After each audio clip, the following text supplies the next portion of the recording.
al 17. Evangelio según San Mateo capítulo 21, versos 12 al 17. No se preocupe que esta mañana no habrá presentación de PowerPoint, así que usted tendrá la linda oportunidad de seguir el texto bíblico.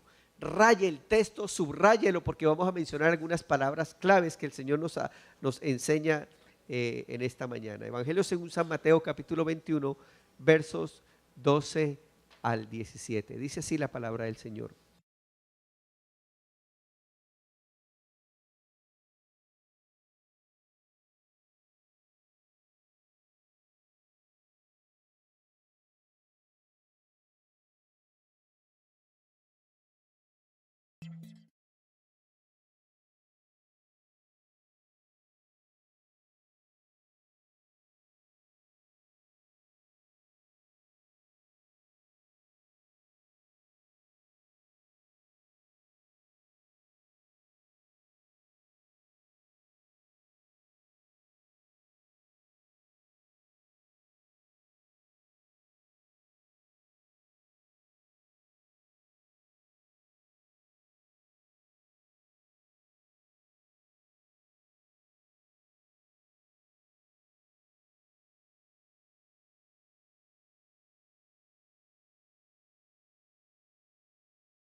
El título del sermón en esta mañana: los jóvenes también pueden.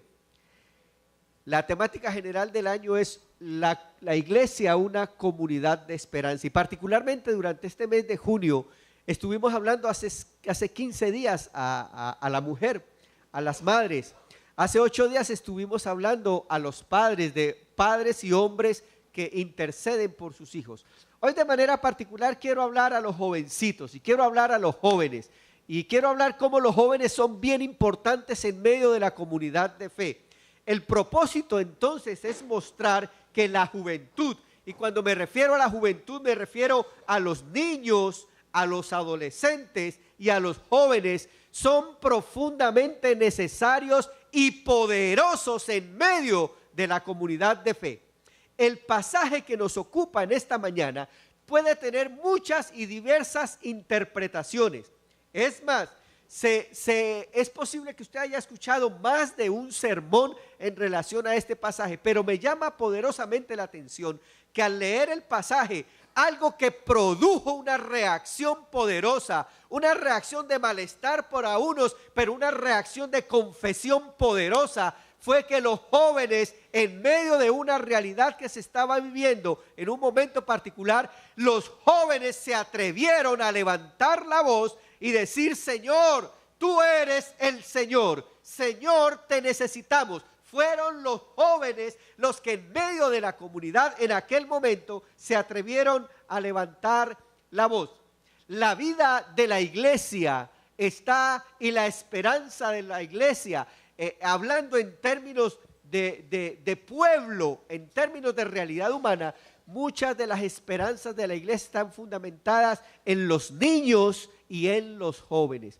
Yo quisiera de manera especial en esta mañana que diéramos un abrazo especial a nuestros jóvenes y le digamos a nuestros jóvenes que creemos en ellos, que el Señor cree en ellos, que el Señor tiene propósito con ellos, que el Señor tiene esperanza con ellos, que son plan de Dios, que no son producto de la casualidad, y que si de alguna manera, poco, mucho o de la manera que haya sido, han escuchado del evangelio en este lugar en particular, Dios tiene un propósito con ustedes. Me acuerdo hace 9 años, ya casi 10 años, cuando llegué aquí y yo vi a Robbie. Robbie tenía 10 añitos, 9 o 10 años. Robbie muy calladito siempre, muy callado, mucho más callado Edwin. Bueno, Edwin es un poquitico más alborotoso que Robbie. Pero ¿cuántos años tienes, Edwin? 16 años, lo que quiere decir que cuando yo llegué aquí, Edwin tenía 6 añitos, 6 años. Yo quiero que ellos vengan aquí al frente. Imagínense a Robbie 10 añitos atrás. Y a Edwin de 6 añitos. Mire que ese muchacho ya me pasó.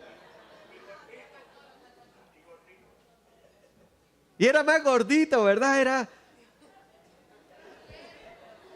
Pues mire, este par de muchachos son solamente un ejemplo y un buen ejemplo de que muchos de nosotros nos hemos criado aquí, en medio de la comunidad de fe. Y hoy cuando vemos a Robbie y a Edwin que van a un viaje misionero, que están empezando a ser sensibles a la voz de Dios, que se han atrevido a decir: Señor, hosana, hosana, de mil maneras, de mil formas. Hoy les queremos decir: creemos a la voz que ellos están diciendo, creemos a la voz de que sí es posible, que no importa que no tienen todo el conocimiento, que no tienen toda la experiencia, que no tienen todo el bagaje, pero se atreven a levantar la voz al Rey del cielo. Y ayer ellos lo hicieron de una manera particular. Yo quedé allá encantado. Isaías, nos vamos a tener que ir de aquí después de ver tocar a este par de muchachos. Pero ellos ayer se atrevieron a tocar el piano a 4 manos. Y yo quiero que ellos allá digan, y mientras ustedes los escuchan, ¿sabe qué?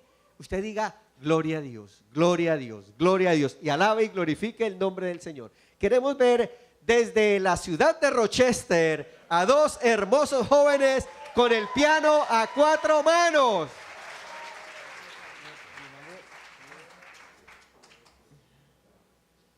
Dios los ayude.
Gracias, Edwin, gracias.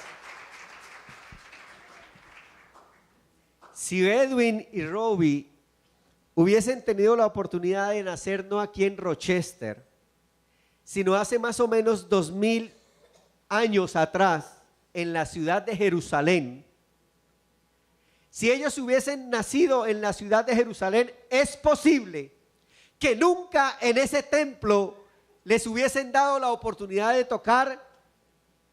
¿Qué tocaban en esa época? El arpa la lira a 4 manos, el tamboril. Y les menciono por qué. Porque el hecho de no creer en los niños y no creer en la juventud no es nuevo.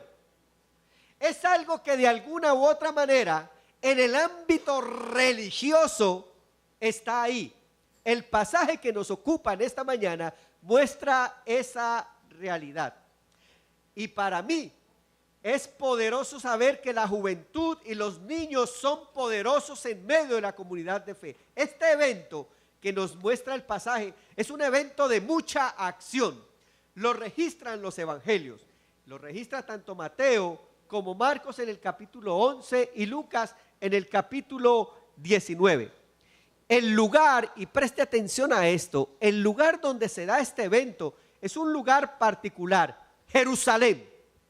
En aquel momento, Jerusalén era la capital de aquella región. Como capital, era una metrópoli donde mucha gente de muchos lugares venían a aquel lugar, específicamente a un lugar en particular. Jerusalén era una metrópoli.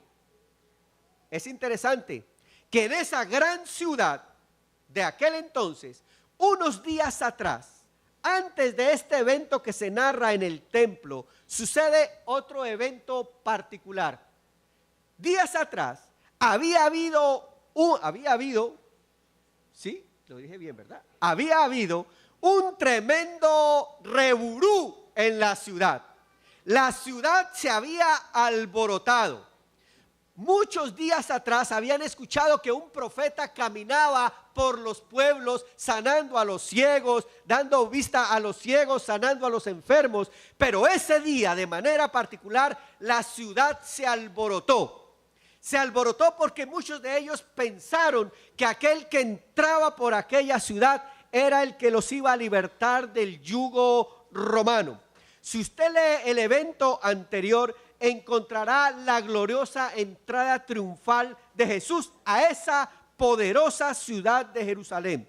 Jesús entra a la ciudad y una gran multitud, dice el versículo 8 del capítulo 21, dice, y la multitud era muy numerosa y tendían sus mantos en el camino, y otros cortaban ramas de los árboles y las tendían en el camino. Y dice el versículo 9, y la multitud y la gente que iba delante decía, aclamaba y gritaban, decía, Hosana, Hosana al Hijo de David, bendito el que viene en el nombre del Señor, Hosana, Hosana en las alturas. Este grito de Hosana que hacía la multitud, que gritaba la multitud, era un grito de esperanza, era un grito de adoración, era un grito de reconocimiento, pero a la vez la palabra Hosana lo que traduce es, Señor, sálvame, Señor, ayúdame. La palabra Hosana tiene dos connotaciones, una connotación de adoración y de alabanza y de reconocimiento, pero la otra connotación de Hosana es decir, Señor, yo te necesito a ti, yo soy frágil, necesito de ti. Y aquella multitud en el Hosana quería decir las dos cosas, el que está entrando por la ciudad es el rey, pero ese que es el rey, yo lo necesito, decía la gente, yo necesito de ese rey. Así que en el ambiente de la ciudad había un tremendo jolgorio de esperanza, de alegría. No se olviden que esa misma multitud unos días más adelante, en lugar de gritar Hosana, estaban gritando crucifícale, crucifícale. Así de cambiante es el ser humano. Hoy estamos de verde, mañana de rojo. Mire el que tiene al lado, dígale, ¿es cierto que usted cambia todos los días? Así somos de vulnerables el ser humano. Un día gritaban Hosana, Hosana, y otro día gritaban crucifícale, crucifícale. Pero en aquella ciudad, escuche, había un lugar específico que es en el cual se da este evento que hemos leído en el Evangelio según San Mateo. El lugar específico es el templo. Escuche, el templo. Cuando le hablo del templo, le estoy hablando en ese entonces de un lugar absolutamente sagrado, sagrado, sagrado para los judíos.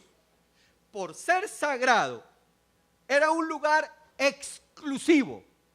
No todo el mundo, no todas las personas podían ingresar al templo.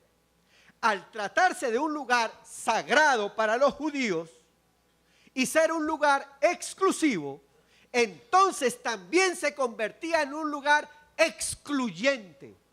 Además de ser exclusivo para algunos, era excluyente para otros. Es decir, por ejemplo, al templo no podían entrar las mujeres. Las mujeres no podían entrar al templo.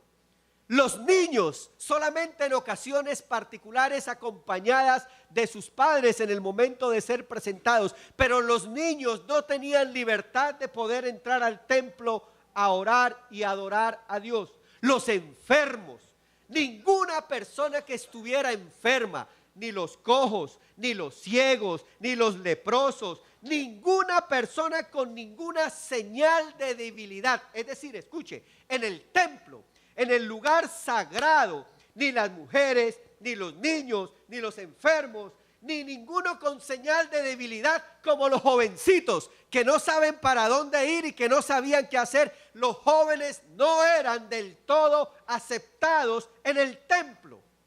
Los gentiles, los que eran judíos, pero que venían de otras partes, tampoco del todo eran aceptados en el templo. Había un patio, había un lugar de manera particular que se llamaba el atrio de los gentiles. El atrio de los gentiles era un lugar donde los que no eran judíos de nacimiento, sino que se habían convertido al judaísmo, extranjeros, pudieran venir al templo y adorar a Dios en la distancia.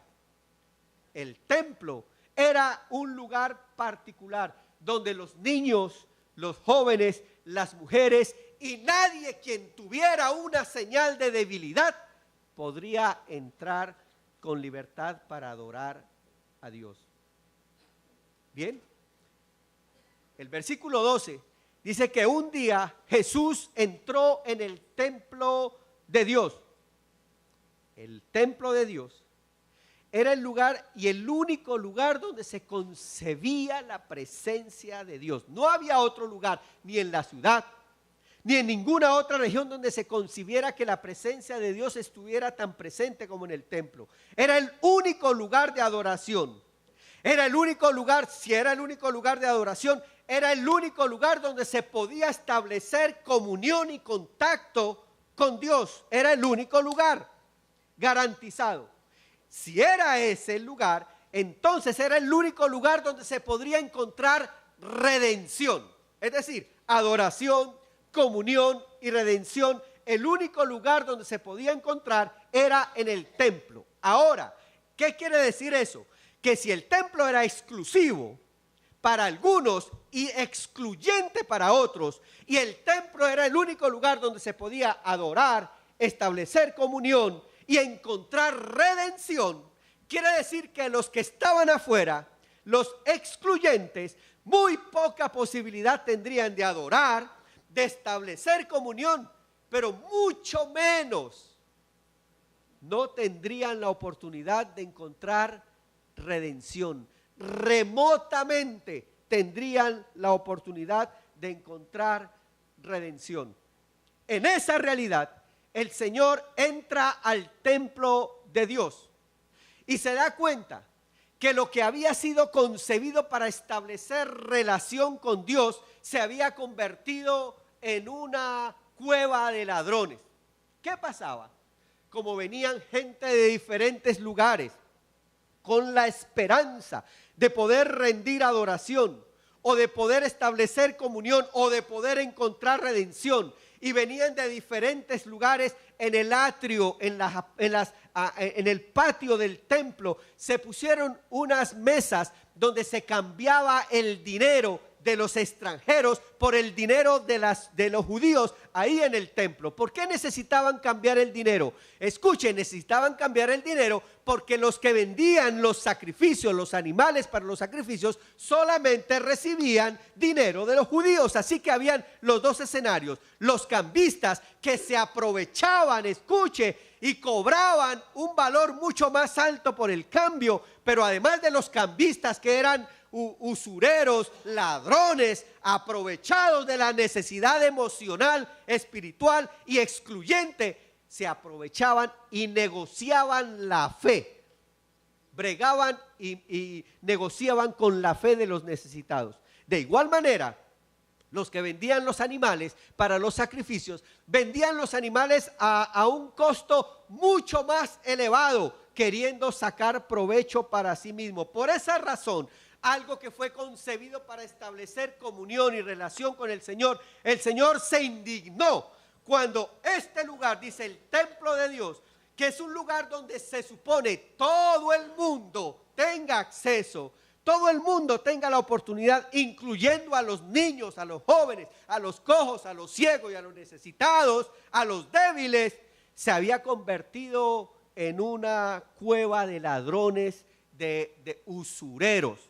Es por eso el texto 12: y entró Jesús en el templo y echó fuera a todos los que vendían y compraban en el templo, dice el verso 12, y volcó la mesa de los cambistas y la silla de los que vendían las palomas.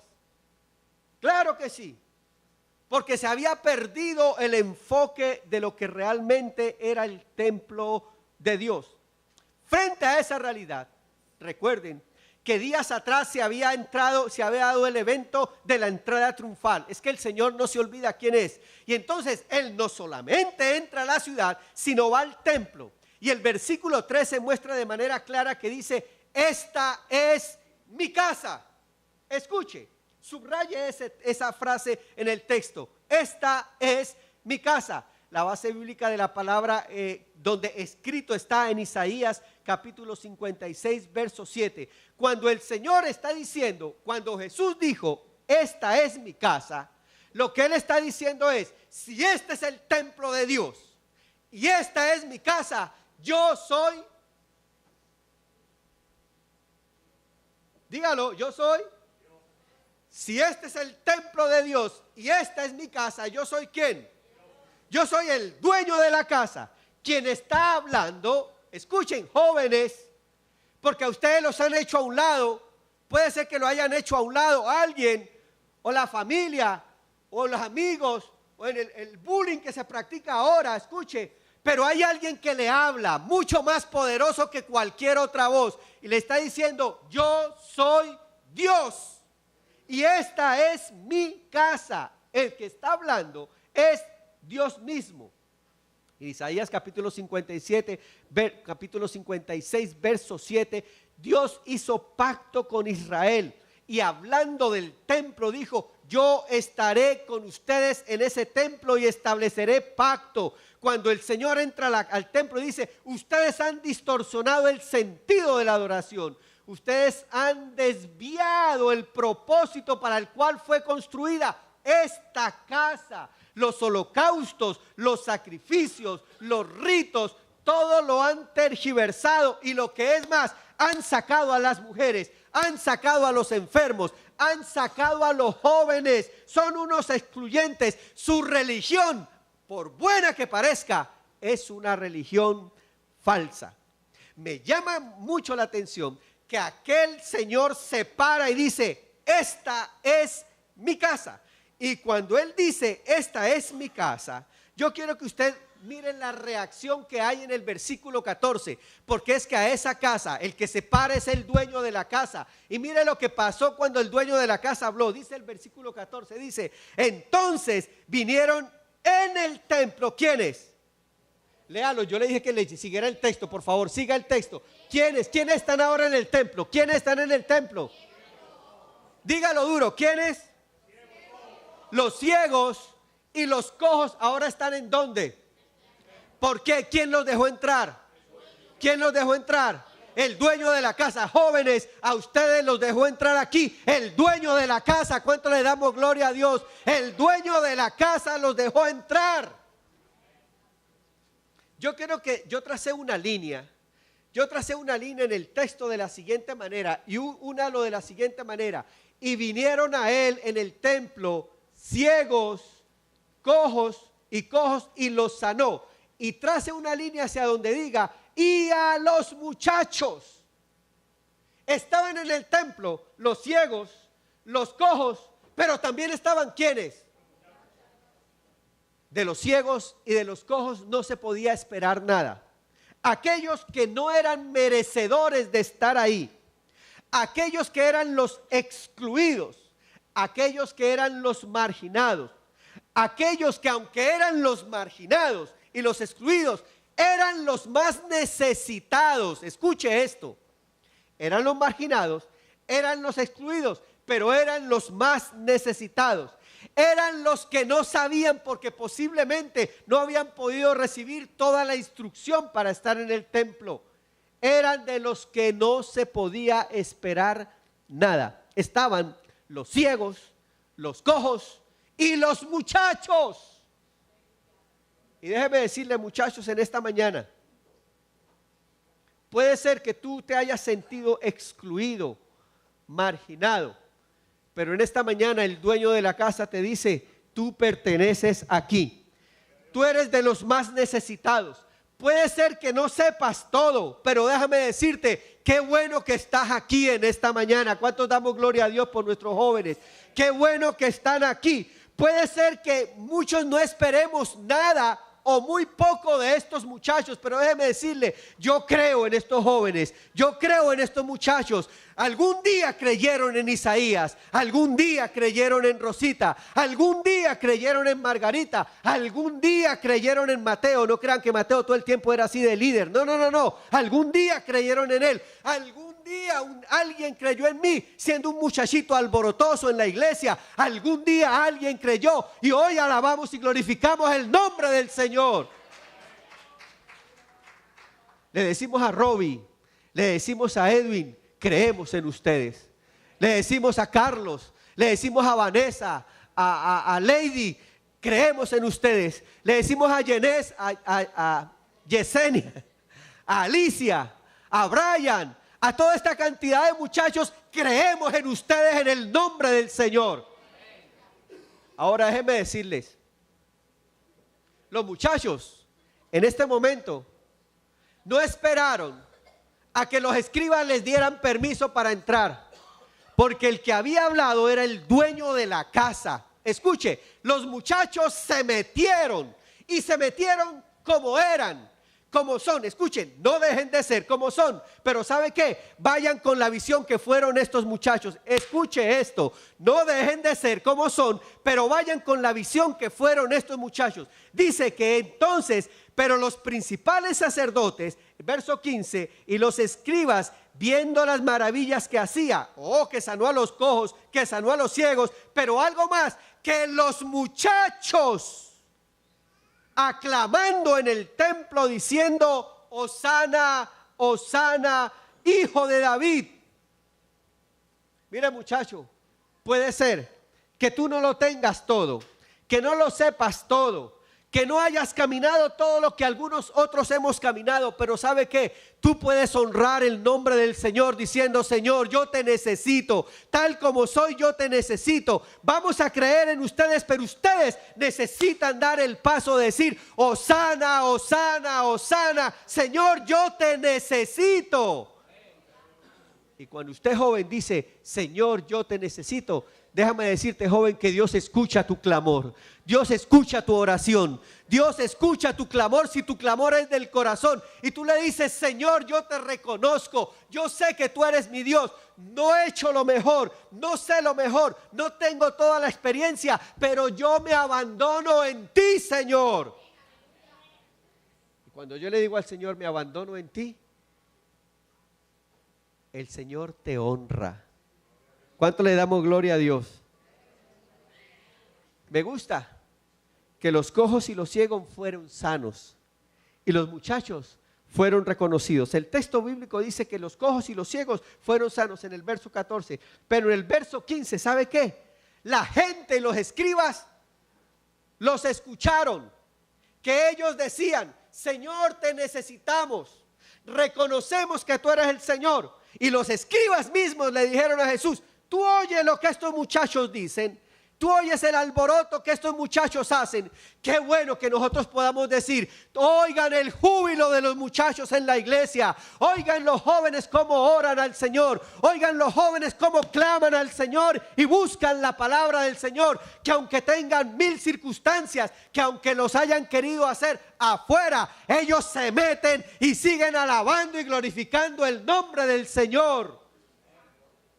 Háganlo, háganlo. Con luces a todo color, sin luces, no importa el ritmo, no importa la forma, no importa la algarabía. Escuche, ellos dijeron: Hosana, Hosana. Cuando yo veo a Edwin y a Robbie ahí tocando el piano, no solamente veo a Robbie y a Edwin, veo a 2 muchachitos que crecieron en medio nuestro, que continuamente están escuchando y han escuchado uno y otro sermón, uno y otro estudio bíblico, que en casa les han enseñado, y poco a poco, la semilla del evangelio se ha ido sembrando en ellos, y en el nombre del Señor ahora van a tener una experiencia y afirmamos lo que Dios tiene para ellos. Escuche, hermanos y hermanas, iglesia, tenemos que creer en nuestros niños y en nuestros jóvenes. Si no lo hacemos, la realidad de la iglesia protestante americana, la realidad de la iglesia evangélica en los Estados Unidos, y aún la realidad de un cristianismo fariseico y religioso, está matando a las iglesias. Templos que están quedando desocupados,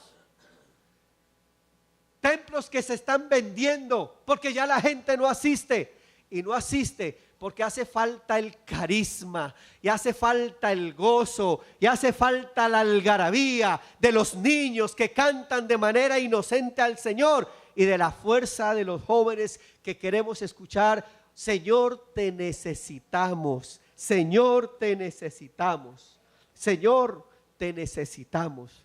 Ese te necesitamos es reconocer que, saben, todo es un proceso. Jóvenes, ustedes también pueden. Isaías pudo y hoy adora al Señor. Rosita pudo y ella nació en la iglesia y está aquí adorando al Señor. Leticia pudo. Mateo pudo. Yo nací en la iglesia. Cuando me quise largar para el mundo, el Señor en su gracia me alcanzó. Y yo clamé: Hosana, Señor, ayúdame. Y hoy estoy aquí sirviendo al Señor. Querido muchacho, ¿sabe qué? No se sienta menos. No creas solamente en lo que ves. Cree que estás en la casa del Señor, en la casa del dueño. Y en esta mañana Él te quiere bendecir. Pero tú le tienes que decir: Hosana, Señor, te necesito. Mire, ¿sabe qué? Esto no es un jueguito. Él te cree. Él te cree. Él te cree. Y si tú le abres tu corazón a Él, Él en esta mañana va a coger tu vida y va a hacer contigo como Él quiere.